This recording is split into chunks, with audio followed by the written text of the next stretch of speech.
कई बच्चे भी है ना, वो बड़े अजीब तरह के होते हैं। कल मैंने एक छोटा सा वीडियो डाला था, तो उसमें बच्चों ने कमेंट किया कि सर पहले कोरोना को तो कंट्रोल में कर लो। तो देखिए, कोरोना जो है वो कभी ये नहीं कहता आपसे कि आप पढ़ना बंद कर दो। ठीक है, बीमारी है, वायरस है, जैसे ही इसका कंट्रोल आएगा तो सारी चीज़ें ठीक हो जाएंगी, है ना। तो देखो, जितने सांस अपने अंदर भगवान ने डालती है ना, तो वो तो उतने आएंगे ही आएंगे, है ना। और मान लीजिए हो भी गया कोरोना, तो इतना डरने की क्या जरूरत है। एक दिन मरना ही है, सबको ही मरना है ना।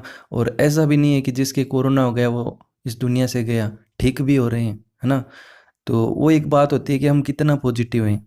मान लीजिए हम डॉक्टर के पास चले गए, पहले दिन से ही वो डॉक्टर, कई बार क्या होता है कि हम आखिरी स्टेज पे भी होते हैं ना, तो वो डॉक्टर भी हमें विश्वास दिलाता रहता है कि हाँ, हम तुम्हें बचा लेंगे, तुम्हें कुछ नहीं होने देंगे। तो अंदर से भी उम्मीद जागती है कि हाँ यार, हम बच जाएंगे। लेकिन वही डॉक्टर पहले दिन से ही सुई बाद में लगाता है, पहले ये बोलता है कि तू मरेगा, तेरा बेड 2-3 दिन में खाली होने वाला है। तो भैया आत्मा सी मर जाती है ना, जीने की उम्मीद भी सारी खत्म हो जाती है। तो अपनी जगह जितना पॉजिटिव हम रहेंगे, उतनी हमारी जो अंदर की जो ताकत है वो उससे लड़ने की क्षमता रखेगी, है ना। तो खुद को भी जिंदा रखिए, और डरने की क्या ज़रूरत है, एक दिन सबको ही मरना है। चलिए, अपना एक नया topic, principal of teaching English, बहुत महत्वपूर्ण टॉपिक है। और आज के इस वीडियो में आपको बता देता हूँ, पूर्ण साइंस की ओर चलेंगे, क्या क्या रहने वाला है। पहला प्रिंसिपल रहेगा नेचुरलनेस का, दूसरा हैबिट फॉर्मेशन का, तीसरा प्रॉपर ऑर्डर का, चौथा मोटिवेशन का, पांचवा सिलेक्शन का, और एक और है।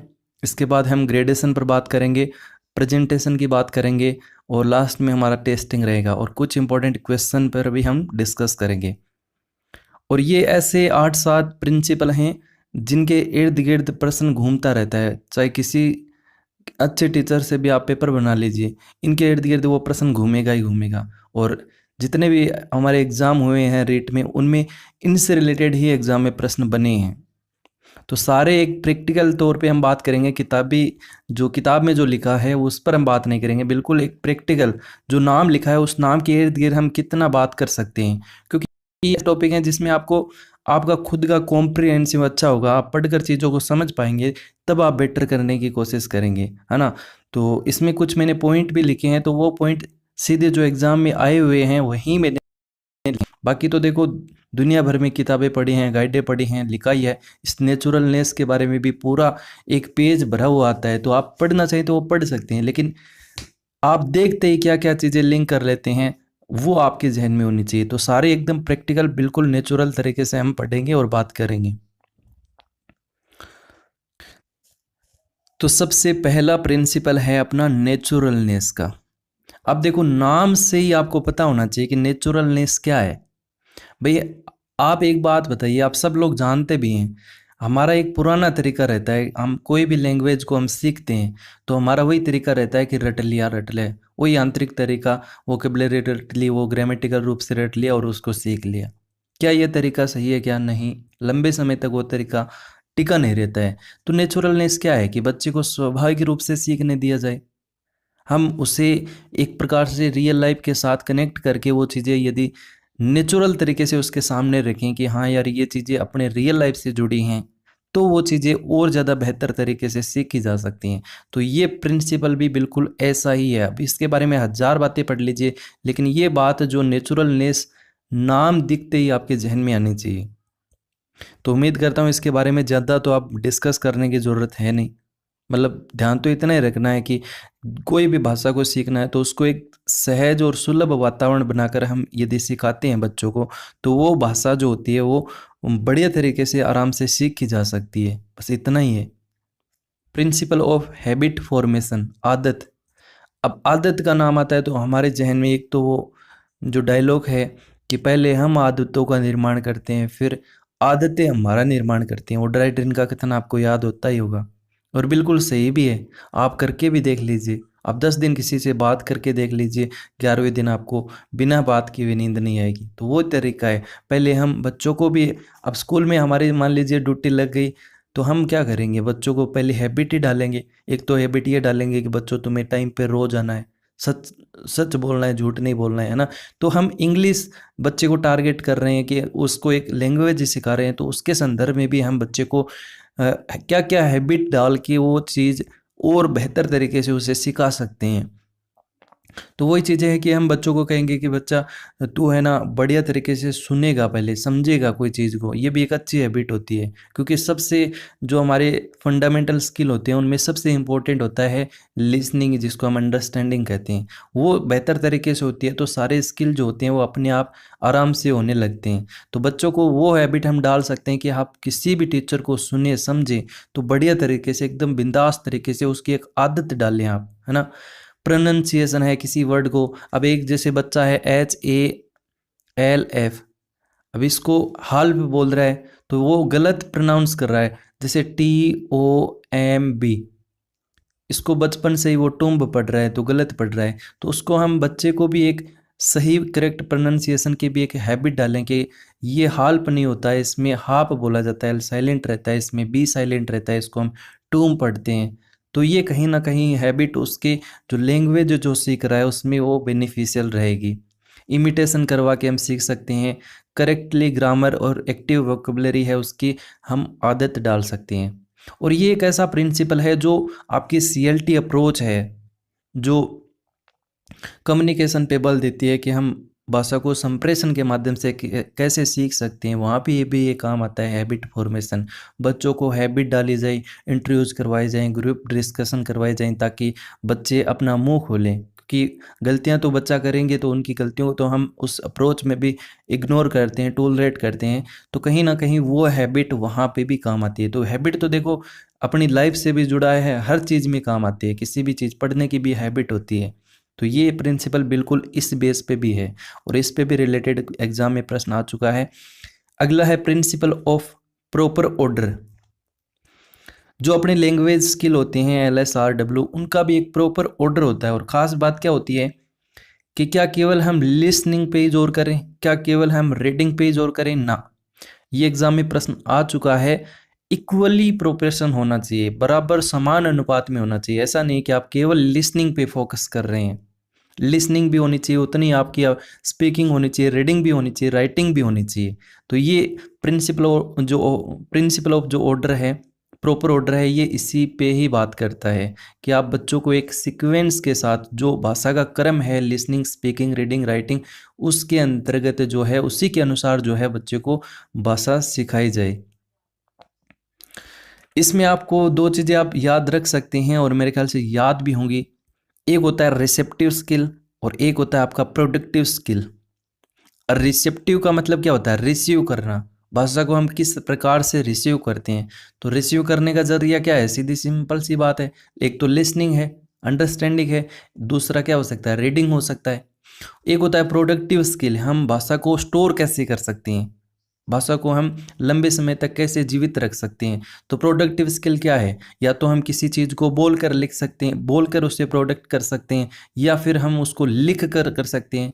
अब मान लीजिए आप ऐसे भी याद कर सकते हो कि मैं इस वीडियो को बना रहा हूँ बोल के, तो ये लंबे समय तक क्या रहेगा, ये सेव रहेगा, है ना। तो इसने मैंने अपना जो कम्युनिकेशन है, जो एक बोल जो मेरा कॉम्प्रिहेंसिव है वो मैंने सेव कर लिया। तो वही चीज़ है कि हम भाषा को कैसे प्रोडक्ट कर सकते हैं। तो वो हो जाएंगे आपके स्पीकिंग और राइटिंग। तो ये भी थोड़ा सा याद रखिएगा, यहाँ से प्रश्न आता है। रिसेप्टिव स्किल कौन से होते हैं, प्रोडक्टिव स्किल कौन से होते हैं, इनमें से भी प्रश्न आ जाता है। अगला प्रिंसिपल है प्रिंसिपल ऑफ मोटिवेशन।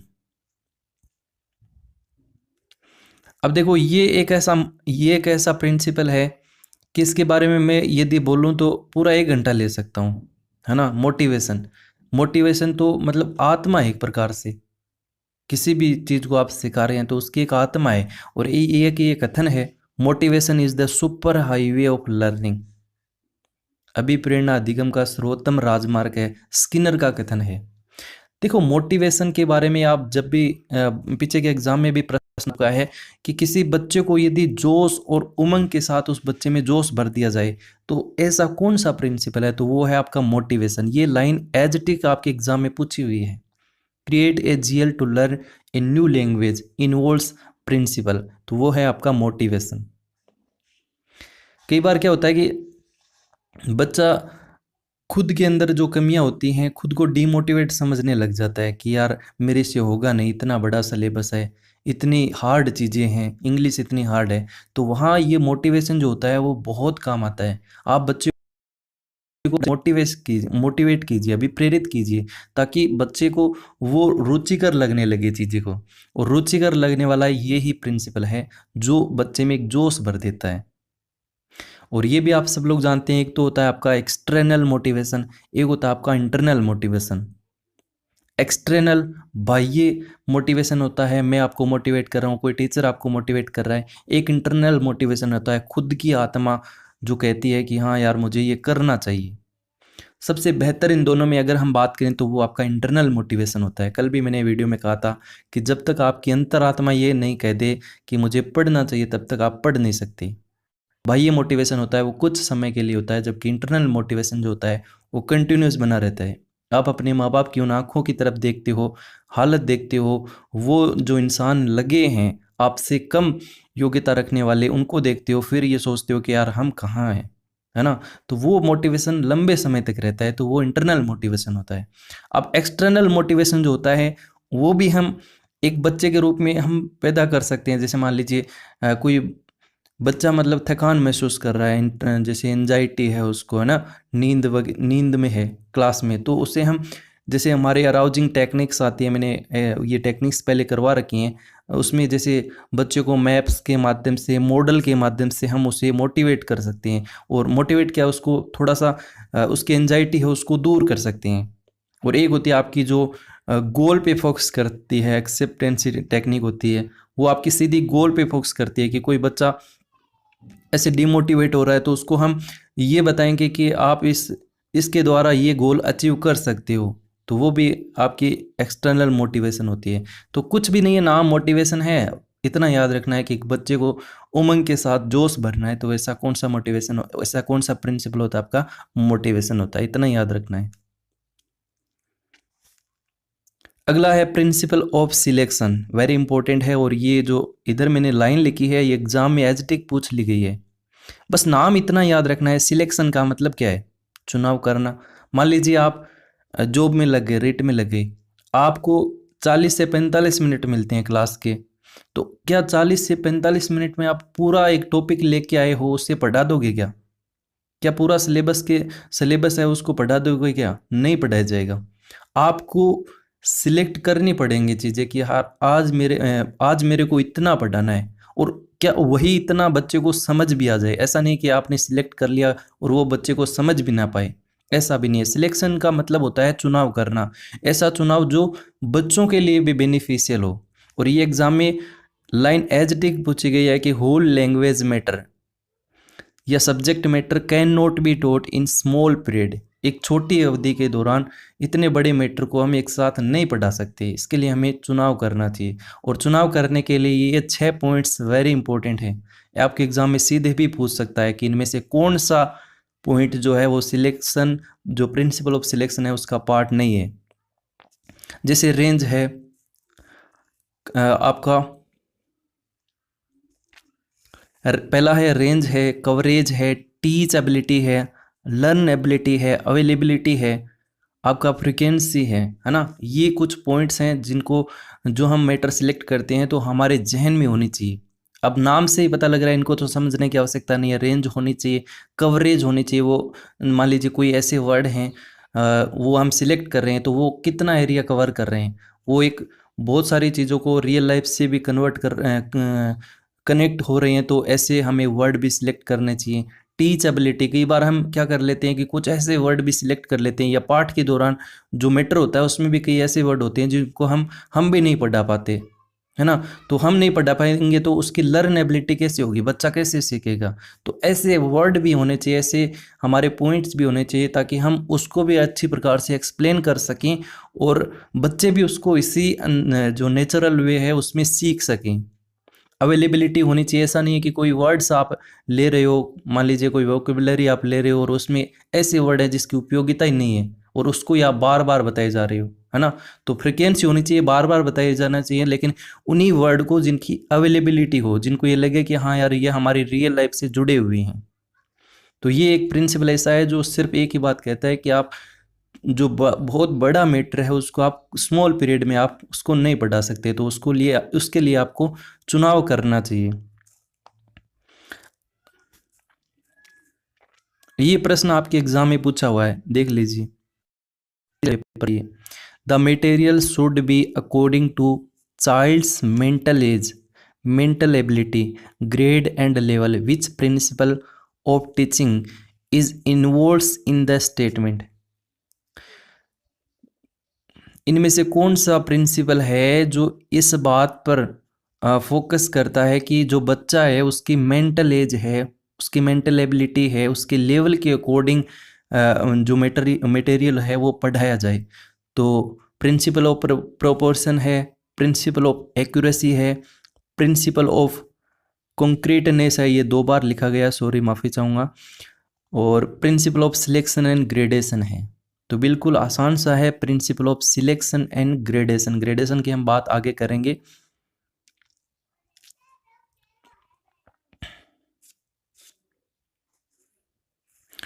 अगला प्रिंसिपल है प्रिंसिपल ऑफ ग्रेडेशन।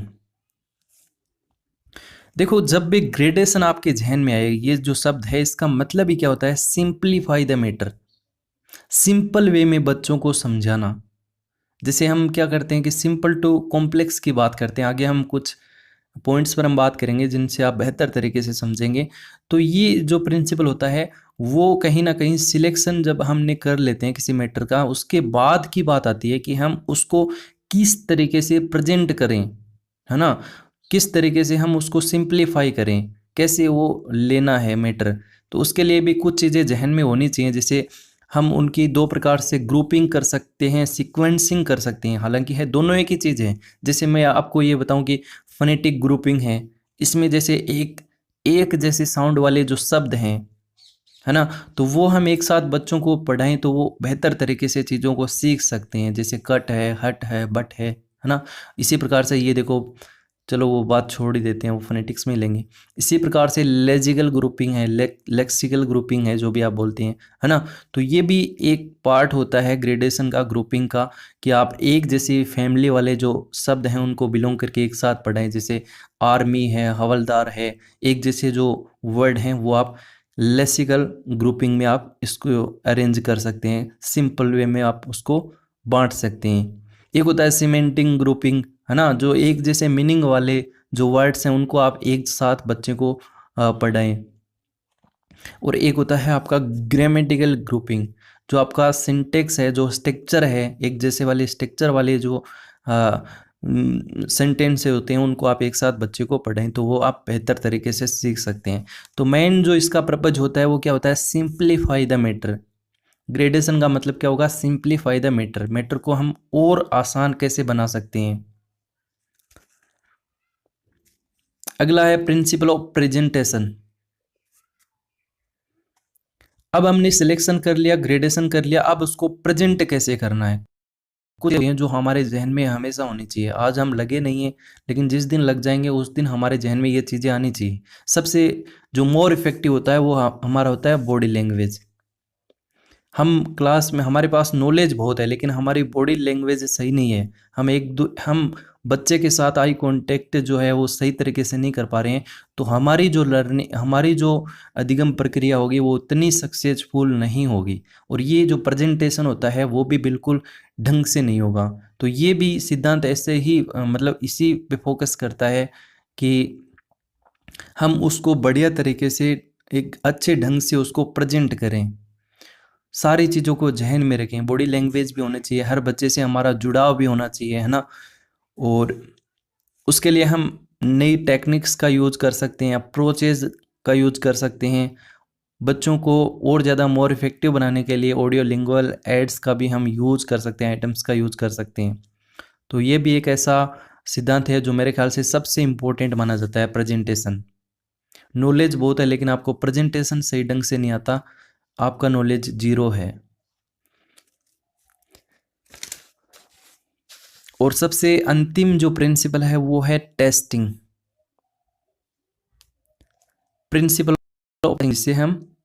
इवेल्युएशन कह सकते हैं, मूल्यांकन कह सकते हैं। तो इसके बारे में तो पूरा एक यूनिट है, उस पर हम डिस्कस करेंगे। और मैं आपको मोटा मोटी बता देता हूँ कि इवेल्युएशन जो होता है, मूल्यांकन जो होता है, वो वेरी इंपॉर्टेंट है। मान लीजिए हम चुनाव भी कर रहे हैं, किसी भी मैटर का, किसी भी चीज़ का चुनाव भी कर रहे हैं, तो उसमें भी हमारी जो मूल्यांकन प्रक्रिया है वो बहुत सार्थक होती है। हम निरीक्षण के माध्यम से, ऑब्जर्वेशन के माध्यम से, बच्चों को निरीक्षण करके भी हम इवेल्युएट कर सकते हैं। और इससे इस ये जो टेस्टिंग होता है, इससे हमें फीडबैक में मिलता है, टीचर को भी मिलता है और लर्नर्स को भी मिलता है।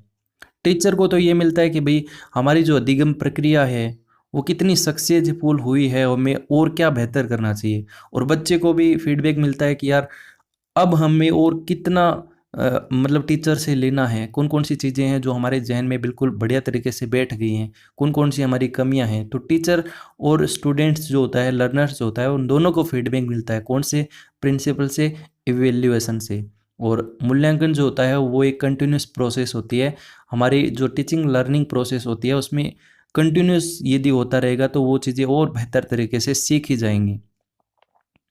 प्रत्येक बच्चे को हम इवेल्युएट कर सकते हैं, स्ट्रेंथ का भी पता लगा सकते हैं और उसके वीकनेस का भी पता लगा सकते हैं कि कमजोरी कहाँ है और इस बच्चे की जो स्ट्रेंथ है वो कितनी है।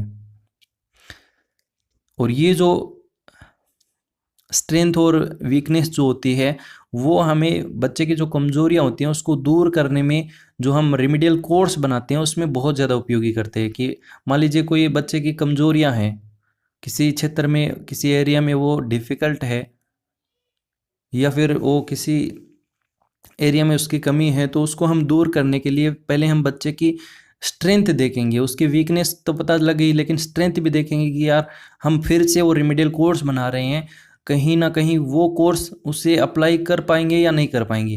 क्योंकि हम सेम वही पैटर्न हम फॉलो कर देंगे तो वो बच्चा क्या सीखेगा। तो ये भी एक मदद करता है हमारा इवेल्युएशन। और इसके द्वारा हम प्रेडिकेशन लगा सकते हैं, पूर्वानुमान कर सकते हैं, डायग्नोसिस होता ही है, और सिलेक्शन वगैरह वगैरह सारी गाइडेंस भी एक प्रकार से हमें जो टेस्टिंग है उससे हम दे सकते हैं।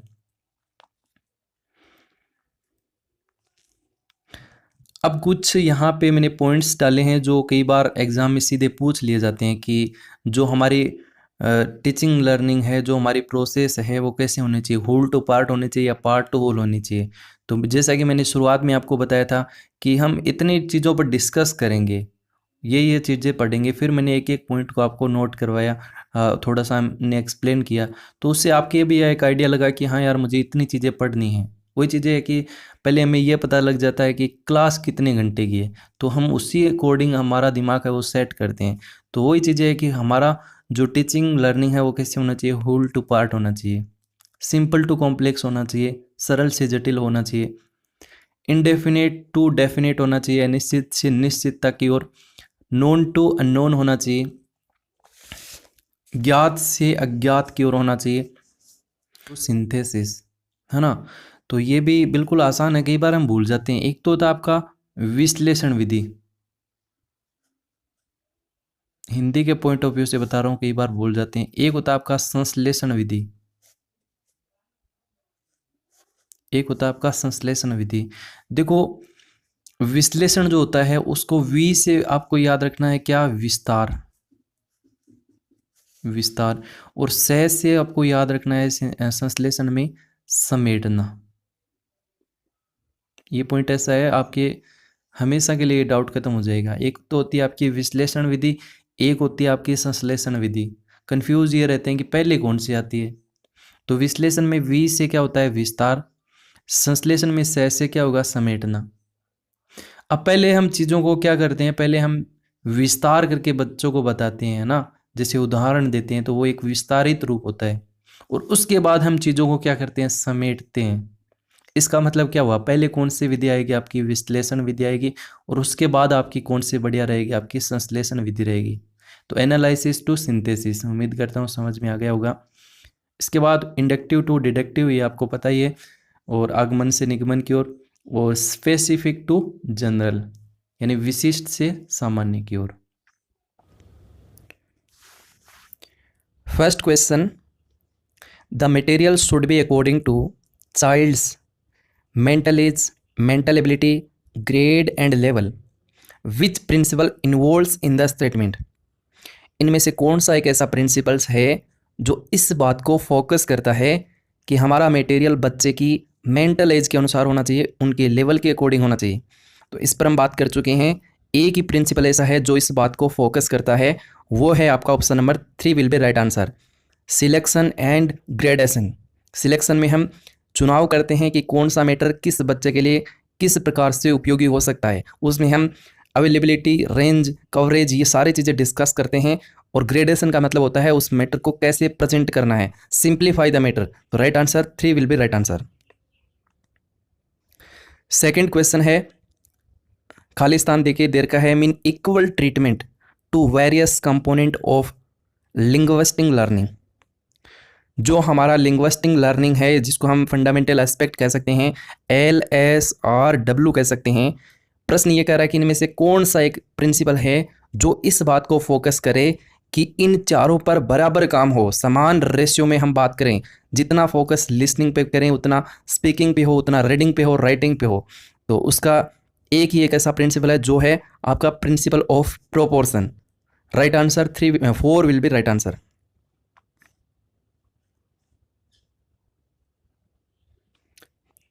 Third question, talking into the account principal of teaching English. हमारे जो सीखने के जो सिद्धांत होते हैं वो किस बात की ओर इंगित करते हैं, कैसे होते हैं, टीचिंग हमारी किस प्रकार से होती है उनके द्वारा। तो ये पहला ऑप्शन दे रखा है, टीचिंग कैन बी डिफ़िकल्ट। जो हमारा शिक्षण है वो उनसे डिफ़िकल्ट बनता है, डिफ़िकल्ट बनाने के लिए होते हैं। तो बिल्कुल ये तो नेगेटिव आंसर है, जाएंगे ही नहीं कभी भी। और तीसरा और चौथा ऑप्शन देखिए, only linguistic habit can be develop. केवल जो लिंग्विस्टिक हैबिट है उनको डेवलप किया जाए। याद रखना, जहाँ भी ऑप्शन में ओनली मिले डेफिनेट मान के चलिएगा, वो आंसर ज़्यादा परफेक्ट नहीं रहेगा। ओनली पर हम कभी भी नहीं जाएंगे। यहाँ पे भी ओनली लिखा है, only learning of English as a second language will be enhance. इसलिए हमारे प्रिंसिपल होते हैं कि उससे हमारी सेकेंड लैंग्वेज इनहेंस हो जाए। तो राइट आंसर, पॉजिटिव आंसर कौन सा रहेगा? Option number 2, desire goal of learning English language can be achieve. हमारे जो इंग्लिश को, हमारे जो गोल्स होते हैं उनको हम अचीव करें, ये मेन परफेक्ट आंसर बनेगा। Right answer second. Which of the following is not include under the principle of teaching. इन चारों में से कौन सा एक ऐसा प्रिंसिपल है जो हमारे सिद्धांत की बात नहीं करता, हमारे सिद्धांत से हटके है? तो पहला है प्रिंसिपल ऑफ नेचुरल प्रोसेस। बिल्कुल सही है, इस पर हम बात कर चुके हैं, बच्चों को नेचुरल वे में सिखाया जाए। प्रिंसिपल ऑफ पर्पस, ये भी है, बिल्कुल उद्देश्य हमारा निर्धारित होना चाहिए। थर्ड है principle of uprooting from culture. Uprooting यहाँ पे बात कर रहा है कि आप कल्चर से हटके बच्चों को पढ़ाएं। तो इस प्रकार का कोई भी ऐसा प्रिंसिपल नहीं है, हम बात करते हैं कल्चर को जोड़ के। तो राइट आंसर रहेगा हमारा थर्ड। आगे जाने की जरूरत नहीं है। सिलेक्शन तो मेन हमारा प्रिंसिपल है टीचिंग इंग्लिश का। तो राइट आंसर रहेगा ऑप्शन नंबर 3। फोर्थ का राइट आंसर ऑप्शन नंबर 3। पांचवा question, which of the following is not an important principle of teaching English. इन चारों के अंदर कौन सा ऐसा प्रिंसिपल है जो इतना ज़्यादा इंपॉर्टेंट नहीं है टीचिंग के लिए? First option, the student should learn a language by doing it. करके सीखें, ये बिल्कुल ठीक लग रहा है, लेकिन पहले चारों ऑप्शन पढ़ेंगे। Second option, the student should proceed from concrete to abstract, मूर्त से अमूर्त, ये भी बिल्कुल ठीक है। अगला है the teacher should try to motivate the learners, बिल्कुल बच्चों को मोटिवेट करें, ये भी हमारा प्रिंसिपल है। और अगला है the teacher should always tell jokes in the class, class में जोक मारता रहेगा, तो वो हमारा ऐसा कोई प्रिंसिपल है भी नहीं। और चारों पढ़ने के बाद आराम से हम इस ऑप्शन पे जा सकते हैं। तो राइट आंसर रहेगा ऑप्शन नंबर 4। चलिए अगला क्वेश्चन है, is applied in order to choose a particular course for a particular class. ये ऐसा क्वेश्चन है जो 2015 के बाद 2017 की जो वैकेंसी थी, सेम रिपीटेड क्वेश्चन। तो कौन सा ऐसा प्रिंसिपल है जो इस बात को फोकस करे कि हमारा जो मटेरियल होता है, हमारा जो कोर्स होता है, वो एक पर्टिकुलर क्लास के लिए ही हो। ऐसा नहीं कि छठी का मटेरियल हम 8वीं के बच्चे के लिए अप्लाई कर दें, नो। तो ऐसा हमारा एक ही प्रिंसिपल है, वो है प्रिंसिपल ऑफ सिलेक्शन, सिलेक्ट करना मैटर को। तो right answer option number D हो जाएगा, आराम से कर पाएंगे। तो ये इस टॉपिक से रिलेटेड अब तक के आए हुए सारे प्रश्न थे। उम्मीद करता हूँ सारे सही होंगे और ये टॉपिक भी आपको अच्छे से समझ में आ गया होगा। अब क्या करना है, इस टॉपिक के मैंने 30 क्वेश्चन इनसे अलग कुछ यही हैं, कुछ और मैंने बनाए हैं जो मेरे ख्याल से इनसे इम्पोर्टेंट हो सकते हैं। वो जब हमारा एक बार ये सिलेबस पूरा हो जाएगा उसके बाद हम एक नई सीरीज स्टार्ट करेंगे जिसमें टॉपिक वाइज हर टॉपिक के 20 से 30 क्वेश्चन करेंगे, जिससे आपका टॉपिक और ज़्यादा बेहतर हो सकेगा। तो उम्मीद करता हूँ सेशन आपको पसंद आया होगा। पसंद आए तो वीडियो को लाइक शेयर ज़रूर करें। और इसके साथ ही अब आप कहीं भी कोई भी आपको टीचिंग इंग्लिश करवा रहा है तो आप उसको ज्वाइन करें, प्रैक्टिस करें, और मैं समझता हूँ इनसे बाहर कोई भी प्रश्न आपका नहीं जाएगा। Thank you so much, have a nice day. हंसते रहिए, मुस्कुराते रहिए, व्यस्त रहिए पढ़ाई में। Thank you.